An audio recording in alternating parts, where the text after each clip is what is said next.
see a notification from this channel, because I haven't been doing anything for the channel. It's kind of hard. I've been working 6 days a week, so I'll see if we get some people in here. Hang on.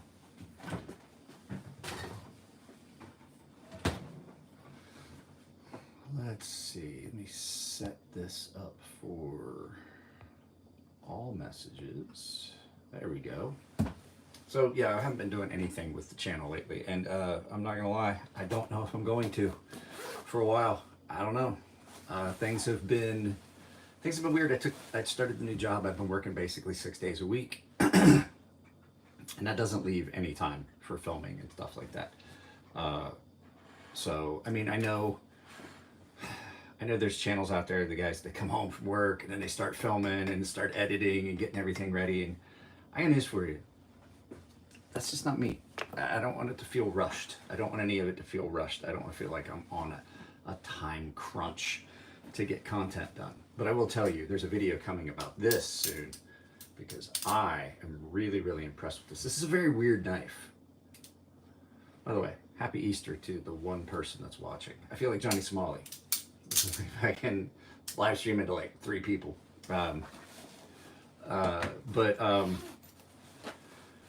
It's been really hectic. I imagine I can start getting into a groove before too long where I can start filming and stuff, but I want to be able to do stuff. The problem is the way that I do stuff with knives. Happy Easter to you. The way I do stuff with knives, there's testing involved, and I don't have time for any of that. I go to work, I get up at 4 o'clock, I leave at 5:30, after I get everything ready. I leave at 5, I get there at 5:30, do turnover, 6 o'clock I really start work, and then I don't get home till later, and there's a lot of days lately that I've been working 12s. So on top of the fact that I'm working like a lot of times 6, I'm off today and tomorrow. I may film something today, I don't know. But it's hectic. But this is a really, really unique knife that I absolutely have fallen in love with. This is the Janisong, and I didn't think I would like it, but it's really, really unique. So this isn't a tool channel. This is basically a single pivot balisong. So, when you look at balisong, it's got 2 pivots. Now this is not an actual balisong. This is a multi-tool / trainer. So you've got two pivots. So if you grab this side, you may have, let's say this is the sharp end, right? This is the dangerous end, the bite side. So if you were to happen to grab that and then start twirling, because it's really hard to index and find out, you're going to close that on yourself and cut yourself, right? This is unique because instead of having 2 pivots and 2 handles, it has 1 pivot and basically 2 handles. So the live or bite side is inside. So when you're holding this knife, it's always going to be coming to you with the bite side touching you. So when you do your flip, it's hard to do like this. When you do your flip, you don't have to worry about the sharp edge of the knife coming down on you, because it's always going to be the dull side of the knife. So it is probably the safest balisong. But the other thing too, it doesn't look like a balisong. I like the fact it looks like an OTF. This is about the most fun fidget spinner you're ever going to have. But I'm really impressed with it because on top of that, it's just a pretty good feeling knife. So I'm going to do a review of this. I might shoot that today or tomorrow. It is Easter, but I'm not doing anything with the kid because she's got a friend over right now, and then she's going to campus because she has midterms coming up soon. She has practice midterms today. She's just the only one she gets scheduled. I wanted to do some stuff with her, but hey, it's not a butter knife. This, they call it a multi-tool. It's like a bottle opener, but it's a trainer. The cool thing about this one is, let me see, is it? Yeah, there we go. This actually has a button lock auto mechanism in it. So this is a butterfly trainer button lock auto. I'm like, what? What? Why? Why is all that even a thing? So this was something that came back from a knife show with me. They at one point were going to do an actual knife like this. Let me turn this other light on.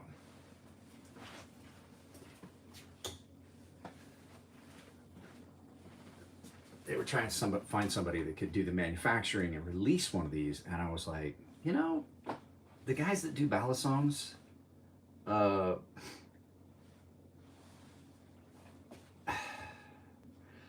not a ballad guy. That's a question you would have to ask. If I ever do a live feed with my buddy Tino, that would be a question you could ask him. I don't know anything about ballads. That's the only ballad song I have. I hear a dog up and about. So if you guys are here, please drop a like. I'm not asking you to drop super chats or anything. Just drop a like. But at any rate, so this is that Janisong that I got. And I absolutely expected to hate it. I carry this pretty often. As a matter of fact, today's pocket check. What are you guys carrying? Because I've got my Millie 2. It's a Spyderco kind of day. I got a Millie 2 and my Spyderco Janisong in my pocket. So what are you guys carrying? Pocket check. So this isn't going to be a high energy live feed. I literally just got up. It is earlier than I usually do my live feeds though. I'm trying to get it knocked out so I can do stuff. I might be able to do some filming, but you know what I haven't done in a while? I have not just sat down and played video games. So I may play video games today and tomorrow. There reaches a point where you're like, you know, do I really want to continue putting so much effort into content that, I mean, I know you guys like it, but it's really not getting much traction. And on top of that, it's not getting much traction. It eats up my time, it eats up money because there are resources. They're involved in making videos, you know, all the stuff out there uses electricity. And I'm like, for the tiny amount that I make on YouTube, do I want to keep doing this? And you've seen, I'm not trying to do this as like clickbait. I'm not going to do like, I'm going, I'm leaving. I may do videos from time to time, but I'm not going to lie. When you're tied to it, like on a daily, it really feels like you're a slave to it. And I don't feel like I have to go out there and film. And you kind of get roped into that. And it's really, really hard. And when they say that like content creation is bad for content creators, it really is mentally, because it really sucks that you just really feel like you're tied to that. Aiden, I quit drinking, so that might have something to do with it. I work private security. So I like my job, I like who I work with, I like where I work, I like all the guys there. And so I'm like, you know, I'll do videos when I feel like it, but I'm not gonna lie to you, there was a lot of those videos that basically if somebody was to watch my body language, they would be like, this person is under duress, this person is being held hostage, this person is being forced to make this video. Because when it came down to it, I was kind of a slave to that studio out there. As a matter of fact, I haven't been out in the studio for days. Honestly, let's go out there and look. Let's see.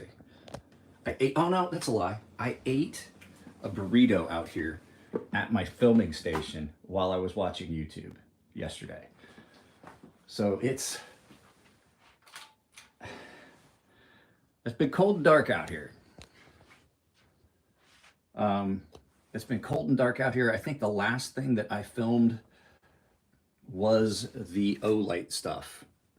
And as you can see, the Olight stuff is still pretty much there. And it's a mess out here because stuff just kind of gets tossed out here when I'm not out here. Work boots. But I mean, even my computer that I use for editing is just sitting there. So there hasn't been anything. There's the company I work for. There hasn't been anything going on out here. And I've had days where I'm like, maybe I'll film something after work. And I get home and I look at it and I'm like, standing there and I was like, you know what? I don't think I want to do that. I think I want to take the dog for a walk, or I think I want to go just do something other. So, but I want to do this because it is Easter. I had the day off. I wanted to wish you guys a happy Easter. You ever had those 2-pound burritos? Good stuff. I had a bacon wrapped burrito from a place up the hill. And this place is awesome. It is a Filipino Mexican fusion place. And they have a regular menu. And then they have a specialty menu. And then they have a third menu, which is all kinds of just weird fusion stuff. So they have like Filipino food, they have Mexican food, and then they have the fusion menu that's on the wall. So they have 3 separate menus. And I have to say, the burrito I ate yesterday, it had to have been a 2-pound. It was at least 2 pounds. It was at least 2 pounds. It was the only thing I ate yesterday because I didn't make lunch, and I came home and I was hungry, and I didn't eat anything at work, so I came home from work and I was starving. And I was gonna get something from a restaurant upstairs in our building, but do you have any large chopper knives? Steve, I have got an entire, we'll go out there in a second. Steve, remind me about the chopper knife. But so I came home and I went up there and I got a bacon wrapped burrito. So it's carne asada, like 3 kinds of cheese. It's wrapped in bacon and then it's quick fried, almost like a chimichanga, but not. So all of that, and it's full of all kinds of stuff. They have California beef, but they have something up there called Rosie's fries, and I ordered those the other day. Maybe I'll post it. Maybe I'll post it as a post and show you the pictures. It was so much food that you couldn't close the container, and I ate enough to close the container. I brought it home. My wife ate out of it twice, and I took it to lunch the next day. So there was enough there for me to eat twice and my wife to have it twice, and I still had it for lunch. I mean, I took it for lunch. But it was really good. So it's like carne asada and bacon and cream cheese and salsa and cheese and sour cream and all kinds of stuff. And I don't take requests, faithful baller. This isn't one of those monkey dance channels. Hi. I had a medium. And I was like, God, I'm afraid to even think what the large, and so the burritos that they have their super burritos, which are huge. My daughter, the burrito I had was a regular sized burrito. It was probably 2 pounds, easy 2 pounds, if not more. And my daughter had one the other day, a carne asada burrito up there, and she could only eat half of it. Same thing, I got the Rosie's fries. So they have some large portions, but then they have super burritos, which are supposed to be even bigger. Yeah, the Spyderco is really cool. Now, I will tell you, there is a little learning curve on it. Not so much on like the actual mechanism, but like how you carry it. So it's weird. This spine right here, right? Typically when you have a knife in your hand, the bite side of the knife is in the palm of your hand, and that's how it comes shipped. The pocket clip was on this side, and that's because the knife swings out this way, right? This one, we'll talk about that when I do the video. It's kind of thick, but it is a lot of fun, and it's actually a pretty decent knife. I like the design and the overall shape. And I gotta plug you guys back in. Here. So when you look at it, that's the bite side of the knife. So there's the spine of the knife, but it opens that way. And that's because it swings out, and that's what keeps you safe. So as it swings out, then it comes up to the stop, then that drops back in. And so if you're flipping it, the bite side of the knife is always away from you. So that means that when you get it and the pocket clip is on this side, when you pull it out of your pocket, because instinctively we typically put the pocket clip in the palm of our hand and the bite side of the knife into our hand and the spine out, right? Because that's how it typically works. This one, when you first get it, the pocket clip is on this side. Well, if you try to flip it from this side, nothing happens. So you do have to, if you're right-handed, I recommend absolutely flipping the pocket clip. It seems counterintuitive, flipping the pocket clip the opposite way it comes from the factory, and then that allows you to have it. Now, I will say that when it first comes open, the knife is gonna be back towards you, but if you are doing it like I do, where it drops in like that, see it kicked out, but it's gonna fall right in. So it takes a little bit of learning how to manipulate. This would not be, I know this knife was kind of sold and designed, and they say it's a self-defense tool and things like that. I disagree. I would not trust this to be a self-defense item. There's too much involved. The more you add complexities to something, the more difficult it becomes. That whole manipulation leaves you open when you simply have something in your hand that you Spidey flick open, and now I've got it. Much faster deployment. So I don't agree that it's a self-defense item. I know that Michael Janik is like the crazy over the top, like martial arts guy. I personally think that this is something that somebody would think they could use for self-defense. That is twice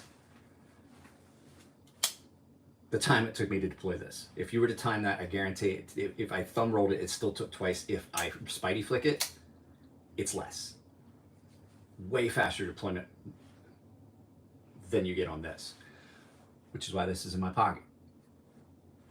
I would not grab this for self-defense. This is something you show your friends. This is something that's fun. I carry this at work and I pass the time. I definitely do while I'm in the office as a fidget tool to focus while I'm doing stuff. So Jack the Beanstalk. Jack the Beanstalk is our first person to get kicked out of the chat. Congratulations. Happy Easter. It's a family-friendly channel. Don't be doing stuff like that. I haven't even cursed yet. We're 17 minutes in. I haven't even dropped a curse yet.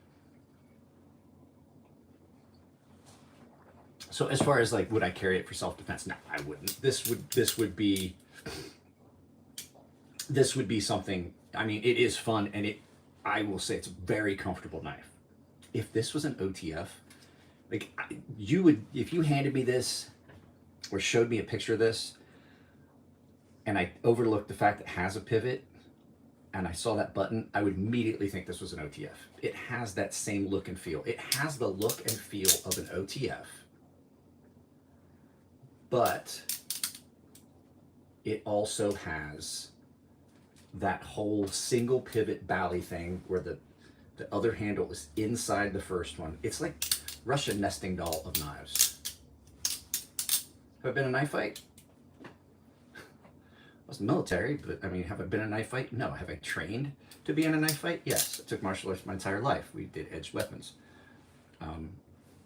You learn how to be in a knife fight. Did I take specific knife fighting? No. You don't have to be in a knife fight to know how to do something. So what I'm saying is, something like this, quicker deployment, a better grip. I'm going to have better control, better grip on this to use this. So it is fun though. It is a lot of fun. It's an interesting knife, and it definitely is going to be something that I keep for a long time. The only thing is it's an S30V. If you guys know, I don't like S30V. I haven't done a lot of cutting with it. I have cut with it, and it came very, very sharp.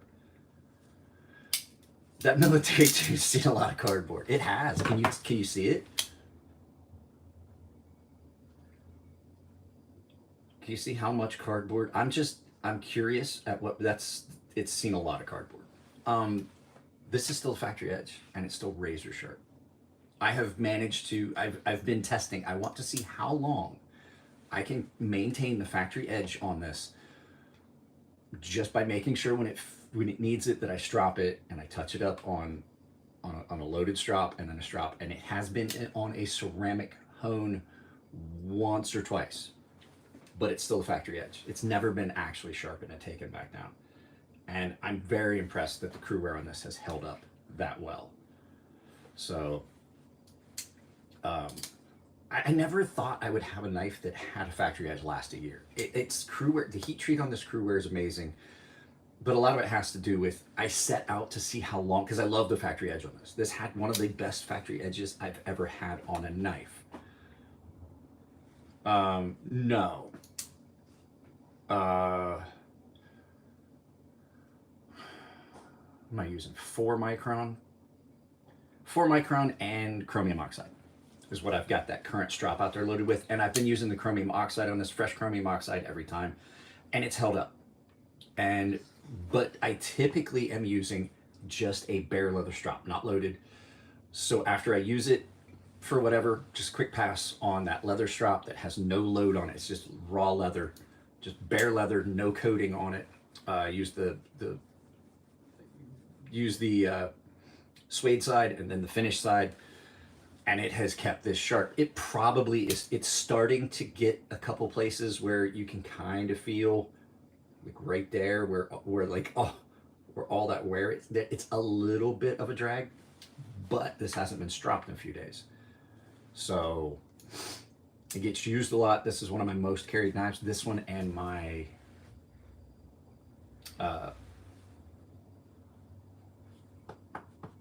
amphibian. Hang on, I'll grab it.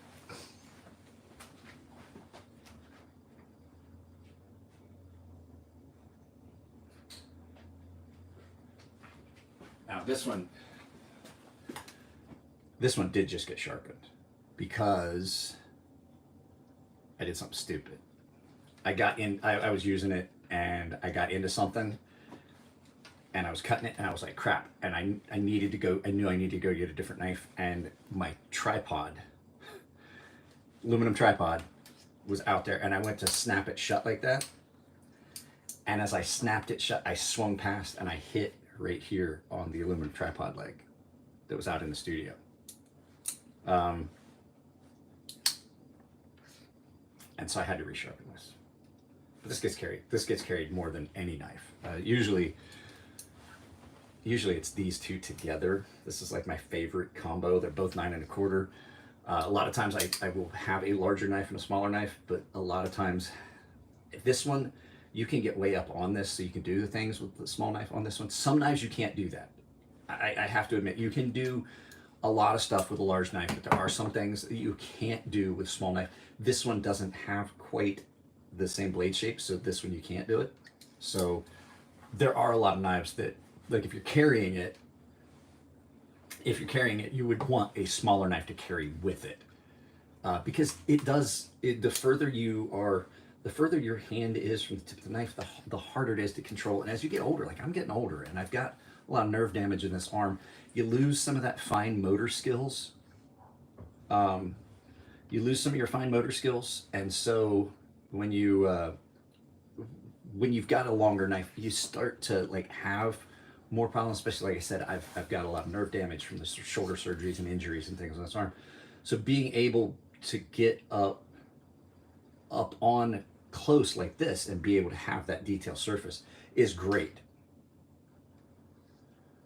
And so a lot of times there's some knives you just can't do that with. It's great to have a larger knife. Sometimes you want something smaller. This one you can get away with a lot. Yeah, I did. I'm the one that recommended the Norseman. And he was like, yeah. You need to find a different channel. Bye. Second person to be removed from the chat because I just don't want to see it. I just don't want to see stupid stuff. He is, and that's why, Jack, that's why I escorted him from the chat. We do that because it's going to cause it, especially it being Easter. I'm trying not to curse. I don't know if you noticed. 24 minutes in, I haven't even dropped a single curse word. Out of character for me on a live feed, not on my pre-recorded videos. I like to keep the channel family safe, family friendly. I have younger viewers. If you have a knife that does have a larger blade and you can still get way up on it comfortably, like I can right here because of the way that finger choil is on this, I can get right up on this. I have a little bit more control. I have a lot more control of that, so I'm up on it further. What my opinion on Chris Reeve knives? Probably some of the best knives you'll ever own. I have Chris Reeve Sebenza. I've owned a Chris Reeve Sebenza for years. I had one. I sold it. Regretted that decision. Within a week, bought another one. So update on the shoulder. It's right here. I don't know what you want me to do. I'm not I'm not going to have surgery. I didn't even go to my appointment for orthopedics. I'm not going through another shoulder surgery. I've already had 3. Not going through another one. It's miserable. I didn't get much in the way of relief. And there's not much they're going to be able to do to give me relief on it if I had surgery anyway. I have a labral tear. The only thing I can do is be able to fix it. I have full range of motion. Is it a little painful? Yes. I don't want to have to be down and in a sling for 10 weeks. I'm just not gonna do it. At this point, I'm 40. I'm out of my 40s. I'm in my 50s, and I'm like, you know what? If it's gonna detract from the life on my years, I don't choose to add years to my life. I don't care at this point. If it hurts, it hurts. But if I'm stuck in a sling, I'm gonna miss out on being able to do a lot of stuff. Can I see your go-to sharpener? I sharpen freehand on stones.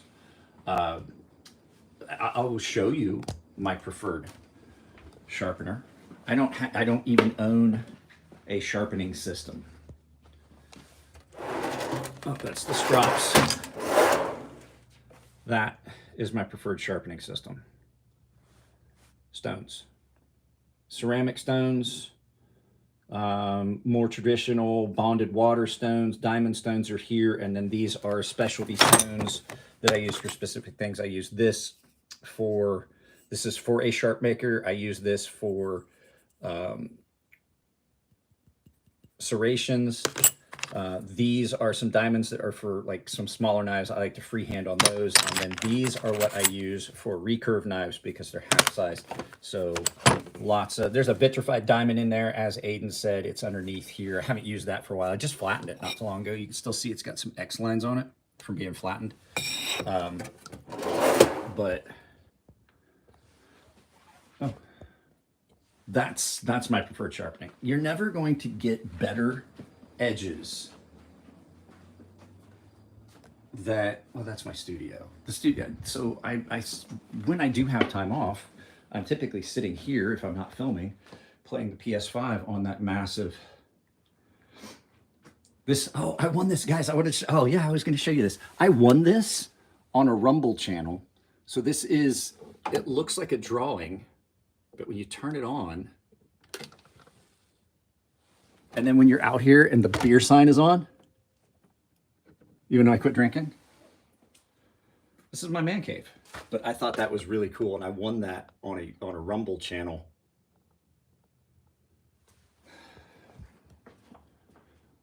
Yeah, so a lot of times I'll sit out here and watch TV or play video games. But that's why there's a PS5 controller on my workbench. It's not actually a workbench. It used to be a workbench, now it's a filming station for my studio. But we're in here because this is where the coffee pot is. So, but yeah, sharpening.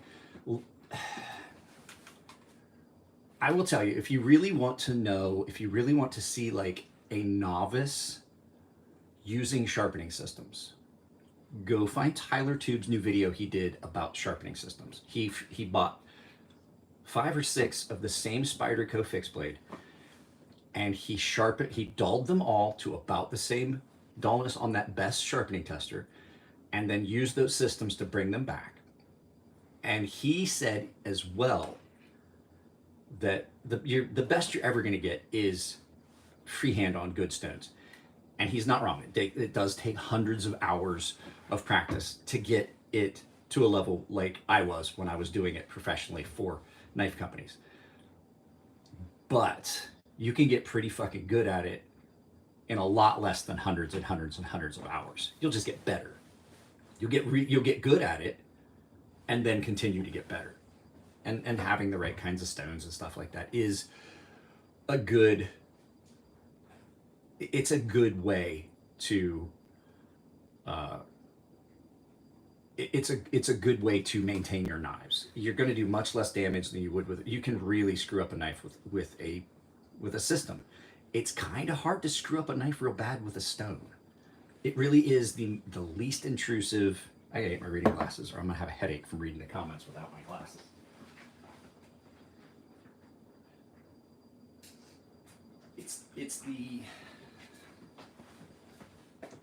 It's the least intrusive way to do it. Yeah, I'm still working. I worked 6 days last week. I've got 5 days. I'm doing a short week this week. I'm only working 5 days. I do a lot of overtime too. I was doing, I had, like a 92-hour pay period. So, but yeah, so Tyler did that video where he showed like him using those. It's practice. So locally hated off-road, it's practice, and it takes a lot of practice. However, it's not as hard as it seems. You can get guides like that one.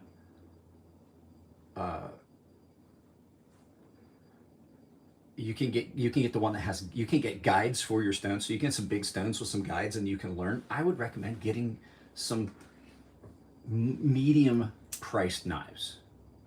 You can get some knives that are in like the $30 to $50 range and practice on them. Knives you're not going to feel bad about ruining. I know like some people are like $50.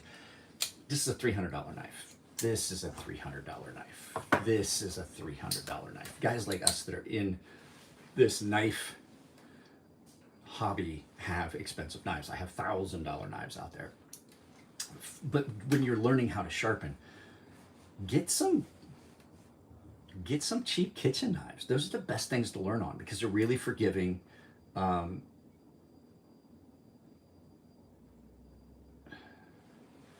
Do the Knives method points on pointer, finger, and thumb? Yeah, I mean, there's a lot of ways. You can find some of my old videos where I show how to sharpen, how I do it freehand. Mine's a little different because I do a convex edge, so my entire edge is radiused. It's a different type of edge, so it's not a consistent straight angle. I'm constantly changing the angle, but it's a way that I taught myself, and it works for me, and I get really, really good results, and my customers are always happy with it. They seem to last a little longer, things like that, than just a plain V grind. So there's a lot of different places where you can get stones, but then you can get those guide blocks where you can set it on it, and you can kind of feel what that angle that you want feels like, and then you just kind of work with it. I just showed my buddy Tino how to do kitchen knives, and I say kitchen knives are the best because they're typically not too expensive. You can get some okay kitchen knives. Like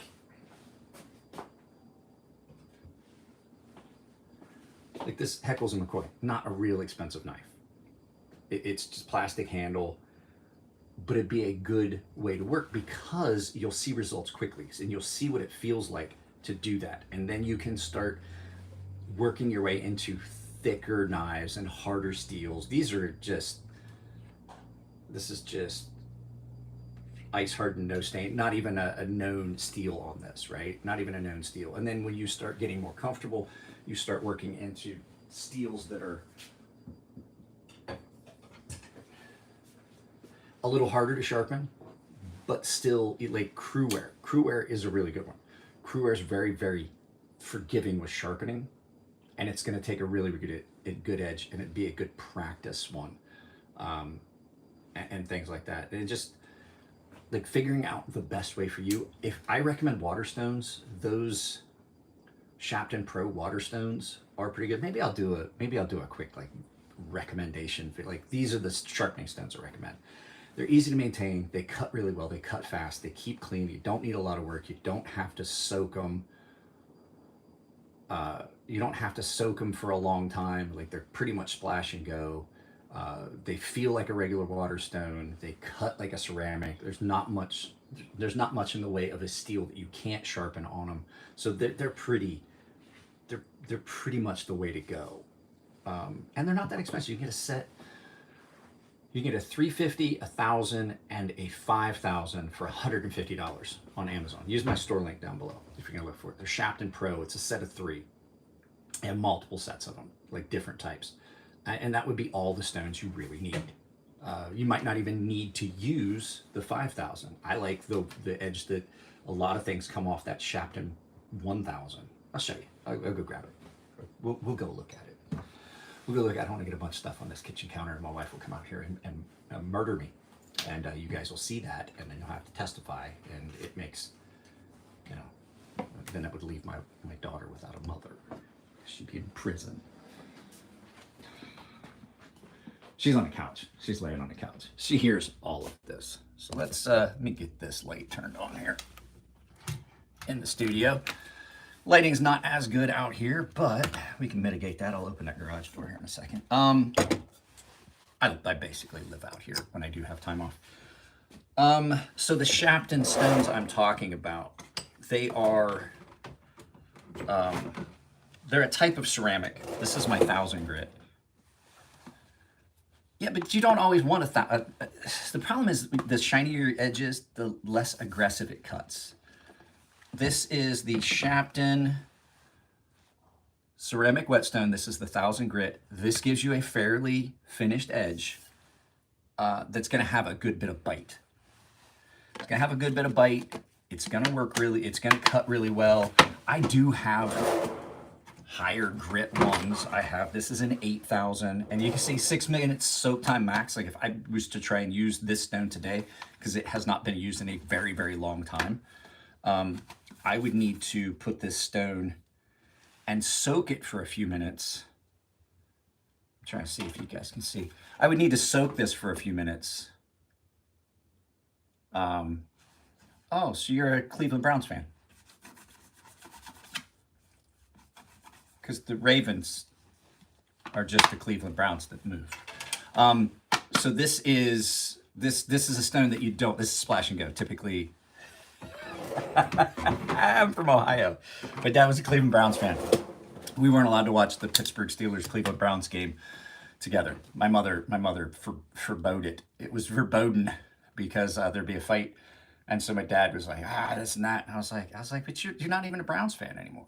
He's like, what? And I was like, the Browns moved to Cleveland. You're a Ravens fan. If you say you're a Cleveland Browns fan, you're a Ravens fan. I was like, because the Cleveland Browns that you have now are not the Cleveland Browns. They're an expansion team. They just named them after the original Cleveland Browns. So if you're truly a true Cleveland Browns fan, you're a Ravens fan. And he was like, get out of my house. They're not nanny-was with their magnesium bond. So water, you just soak it in water, Blue Day. Typically these I don't soak. I'll put them down. This is just water in like a barbecue sauce bottle, like you would buy. I forget where I got this one. It's been around the block. I think I got this. There's the set. You can get the clear one and the yellow one and the red one, and I don't know what happened to the other two. So this, you basically would just soak it in water. So you soak it, but what I typically would do is I'll just put water on it and then wipe it around with my hand and let it soak in, and I'll just keep doing that while I'm setting up. And then typically that's enough. You don't need, these aren't saturating stones. These aren't ones that you soak for like 2 or 3 days. So I also have 12,000 grit that I use for straight razors only. This is a 10,000 grit nanny wall superstone. Now these are different. These are magnesium. These sound different. You hear this? Now listen to this. Big difference in the way they sound. How tightly they're bound. Hear that? That's ceramic. That's some magnesium bullshit. I don't like these stones.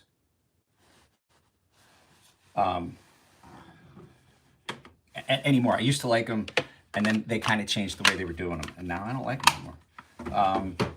And then you can get some hones. Like, I don't think they make these anymore, but what would you use for? I use the same thing. I sharpen every knife the same way. Sharpening a knife is sharpening a knife. This is a true ceramic. And this needs cleaned. So, but I would use these to sharpen any knife.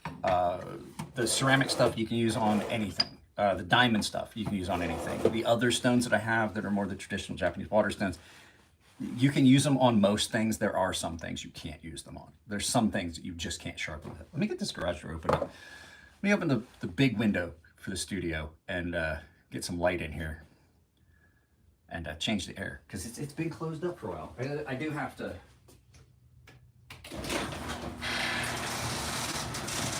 I gotta roll down the screen door. Oh, car's in the shop. Rental car. I hate it. They're like, oh, you know, if you wanted to trade this in, we could give you a deal on the car you're driving right now. And I was like, I would rather just have my car back, because I do not like that Jetta. And everybody's like, why? That's the Jetta. It's sporty. I was like, that thing is a sled, and it drives like it. It's too big. I have a Volkswagen Golf, and it drives like a go-kart. Rolling down the screen door here. And it's a diesel, but the thing is, because it was a diesel and it has so much more engine weight and stuff like that, it's on the same chassis and everything as the 32s. This Volkswagen 32s, which was the Volkswagen Golf with like the V6 or V8 engine in them, the R32s. So it's got the same steering, it's got the stuff like that. So it's, hang on a second. We got so many bugs here. We'll have mosquitoes in a heartbeat if I don't roll this down and I leave that door open. We'll just have a house full of them, and then we'll all be miserable. So yeah, it's on that same platform. So the suspension and steering and everything is the same stuff, which is kind of why it was so much more expensive than a baseline. But I also get better mileage, and that engine's gonna last a lot longer. That is so much nicer. Let me see here. I didn't get that right. There we go. Had a gap. Had a big old gap at the bottom. Now we won't get mosquitoes, and I can have the biggest window in the house open. Look at that. My bucks have landing gear. Yeah, it's. I'm right on the Tijuana River. Look at my roses. Look at that. I got the nicest yard in the neighborhood. I really do.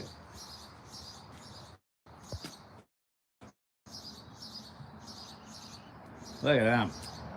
Oh crap, I didn't close the door. Hang on a second, guys, I gotta do this or we'll put the dog out. He's gonna run around and get loose. Forgot to close the gate to the backyard from the side yard, or as I like to call it, the cornhole yard, because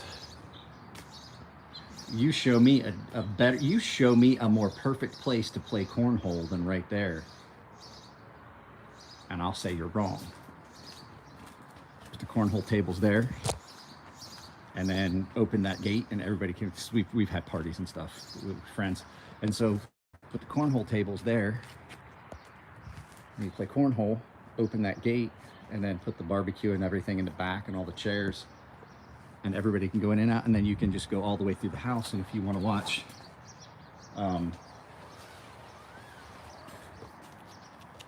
if you don't want to be outside, you roll this down and we turn the TV on in here, and the kids can like hang out in the studio watching TV while the adults are playing cornhole, having a beer. Which, I don't know, did I mention it? Like, I can't remember. I quit drinking back right about Christmas time. And it wasn't like I went to treatment or anything. I didn't like, ooh, I went to AA. No, I just got tired. Like, I would have like 2 beers and just feel like shit for the rest of the day. So I'm like, you know what? What's the definition of insanity? Doing the same thing over and over again and expecting a different result? I've seen that this is not going to get me a different result. Maybe I should, let's just take that out of the equation. And guess what? I lost a bunch of weight. You can see it in my face. Like, holy crap, you'd be surprised at how much taking out them fucking unnecessary. Oh, see, there we go. First one of the video, first one of the live feed. Be surprised how much taking those calories out of your diet will will cause you to lose weight.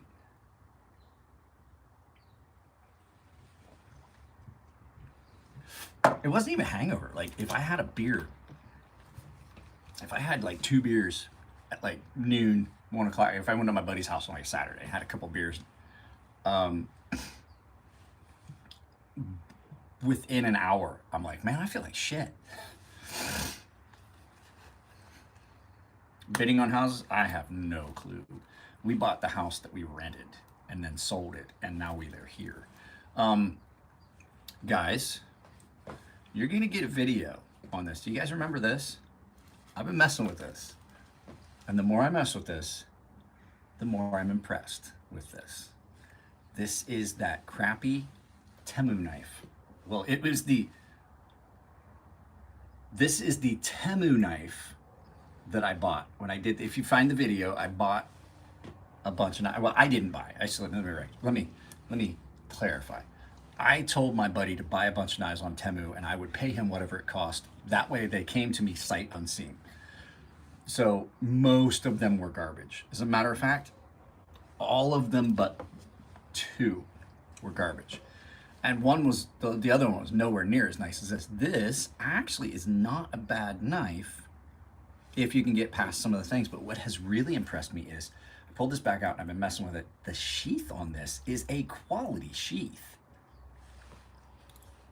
For fucking $7. There's another one. You can put this in right or left-handed.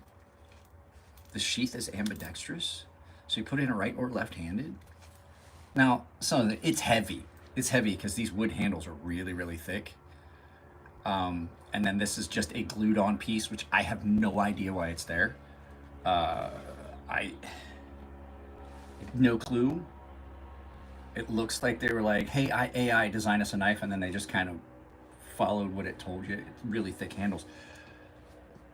But it's pretty well ground. It's really sharp. I'm surprised at how consistent the grinds on it are for a knife that cheap. So, like, I'm very, very surprised by this knife. So it'll get another review. And then I know you guys saw the video on this.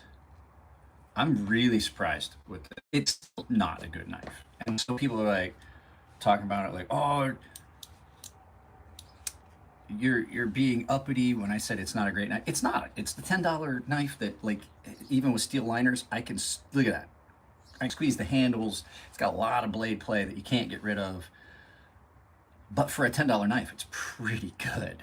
I have another $10 knife because I was gonna do a video about $10 knives, because this is another $10 knife. Now this thing's way, it's better than that. But it even has its problems, and it's a really, really good knife. This one came way off center. Lacey sent me this, EDC and Lace. She sent me this when she sent me a bunch of her stropping compound. That's where I was racking my brain trying to think of where I got this, because I knew I didn't buy it. So guys, I gotta go grab my charging cord. Hang on. No, I don't. There's one right here. I have a long charging cord. I have so many cords for so many things out here because I film out here, so I have adapters and power cords. They're just everywhere. There's USB-C stuff because the other camera is not my phone. I don't use my phone for, I've stopped using my phone for a lot of the stuff. Have you guys seen a change in the quality? Because I've been using my other camera for a lot of stuff. I've gotten it kind of dialed in to where using it is not as difficult as it was. So, and then I gotta do a video about this one. I gotta do another video about this one. This one is that, what do they call it? The coin for it is here somewhere, the Duron. This is that aluminum frame lock. And yeah, you gotta be careful. Chris Reeves, one of the ones that typically is on their radar for counterfeit. Cold Steel as well. Cold Steel, Spyderco, and Chris Reeves. Now my Chris Reeves Sebenza I bought from, I know where this one came from. Authorized vendor that was one of the only places at the time that had them available. This one came from knifeart.com. This thing's great. The Chris Reeves Sebenza, mine's a large 21. You can't go wrong with it, but they are some of the most counterfeited knives. Spyderco's, the Spyderco Millie 2, the one that's in my pocket right now, it's a suspect buy on eBay. If you see one of these on eBay, I would not get it. I would go for Spyderco, Chris Reeves knives, Cold Steel. I wouldn't buy a Benchmade, so I don't give a fuck what happens on eBay with Benchmade, because Benchmade's overpriced garbage. But if you're looking, I would never buy a Spyderco or a Chris Reeves or a Cold Steel off eBay unless I knew who I was buying it from. I do have friends that sell stuff on eBay. Those people, you know, trustworthy sellers. Like my buddy Tino sells stuff on eBay. If he had stuff up there, I would just go to his house and buy it, but I could do that. My buddy Luke sells stuff on eBay. His knives are always, they're always, yeah, guaranteed. Like it's a guaranteed that those are the actual knife. A couple other people I know, but like it just a random vendor. No, I would never trust the Spyderco, was especially a Millie 2. It's like the one that seems to be the one that is the one that they're really hitting hard with the counterfeits, is this specific knife. I don't know why. It's been around for a long time. The military and the military 2 are not new designs, but they're popular. So, ooh, I hear children awake, which means my dog is gonna go nuts. My daughter's friend Matilda spent the night last night. They were hanging out all day yesterday. When I got home from work, they were still like hanging out, and then I was upstairs. I go to bed at like 8.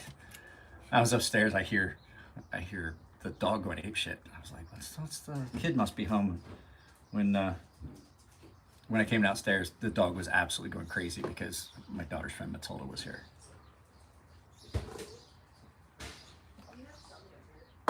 Good morning, child. My daughter's awake. Her friend Matilda does not get up as easily as my daughter. But yeah, so I did a video about this, back to this thing. So this is an aluminum frame lock. Now I said this is the first aluminum frame lock. Okay. I had a bunch of people say, oh, apologies to Lion Steel much. And I was like, I didn't know Lion Steel made one. And the fact is, I only found, the reason I didn't know that Lion Steel made one was I only ever found one place that sold them. I only ever found one article about it, and I didn't see a single YouTube video about Lion Steel making an aluminum frame lock. So if you're upset that I did not give Lion Steel props for making an aluminum frame lock, maybe Lion Steel should have publicized it so people knew they were making an aluminum frame lock, because I never saw it. And I don't know how all these people did, because I couldn't find much information about the Lion Steel aluminum frame locks. And to tell you the truth, really don't care, because this is the only one that's being made right now, because apparently Lion Steel only made that knife for a short period of time, and they didn't make very many of them, and apparently it wasn't well received. That's what I'm getting from people that I talk to that do know about it. This thing is amazing because it's the AOL aluminum. It is Nitro V, and it is super, super light, and I'm really surprised. What they've done is they kind of reformulated an aluminum alloy, and what they wound up with was something that has a harder oxide coating on the outside, so it's more scratch resistant and things like that, but it has more flexibility. So if you go and look at it, I did a video about it. If one of my mods wants to throw a link to it in there, I put it in, but these are available, and it's part of Olight's 18th anniversary. So all these flashlights they sent me are made in this. The other one is a Olight clip. It's on my work jacket. I'll go grab it. Grab my work jacket. it's clipped on there.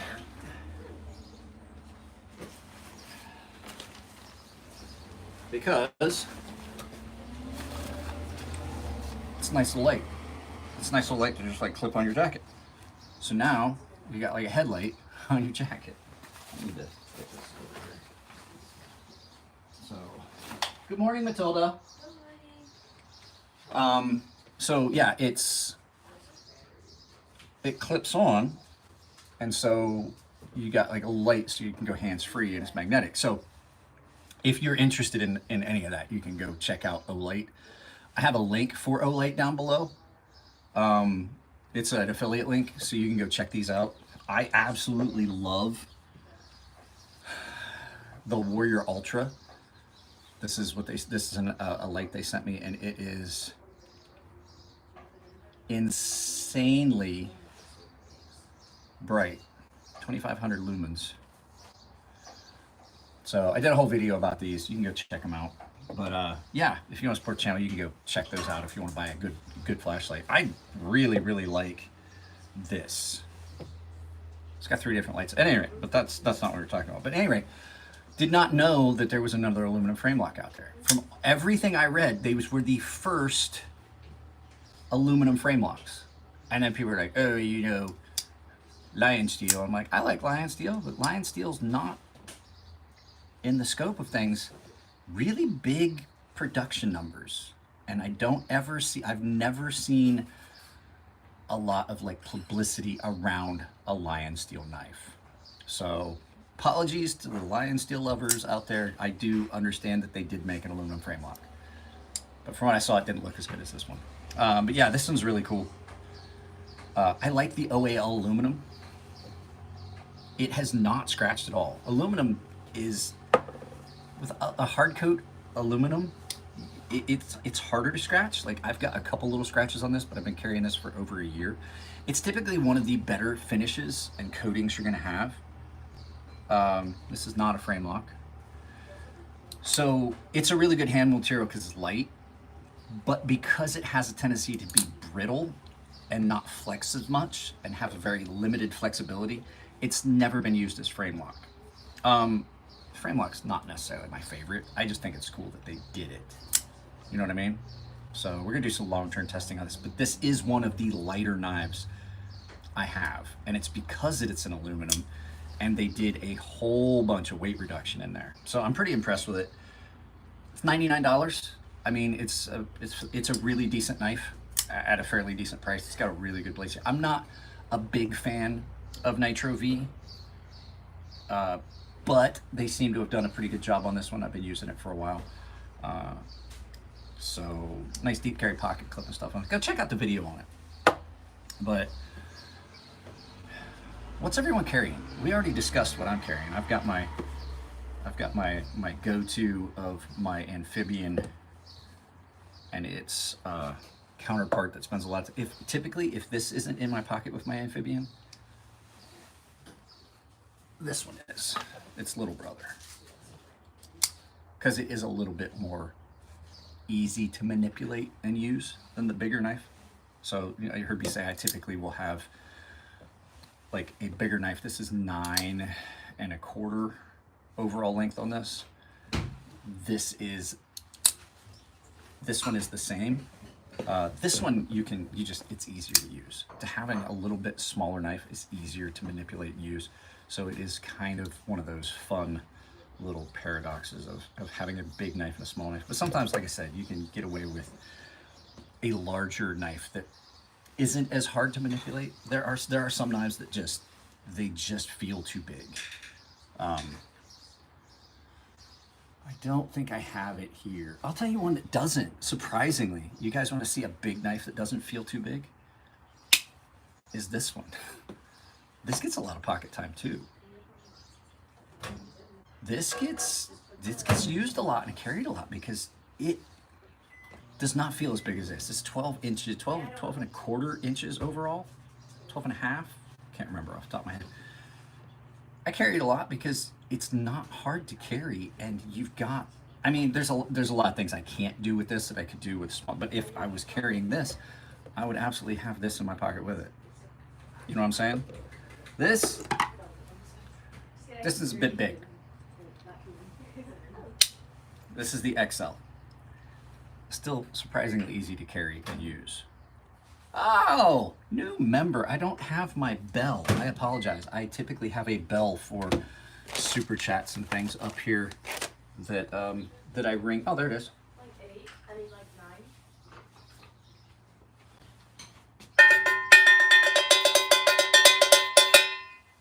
9. New member. Thank you. When I do put out content, you'll get early access to it, and I have members only exclusive videos that are on my channel.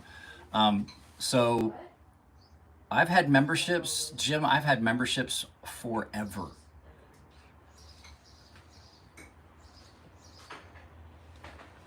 I've had memberships since YouTube first announced them. I had memberships when memberships was a beta. So yes, Jim, I've had memberships turned on for quite a while. Really surprised at how well this has held up. Now, I will say I've got a little bit of rust starting to form, and I did this intentionally. I wanted to see how the knife would hold up. So I cut something here a week or so ago, and I left it on the blade. I did it intentionally. I wanted to see, because I've never had VG10, and okay, so it is susceptible. Simple fix. I'll strop that right off.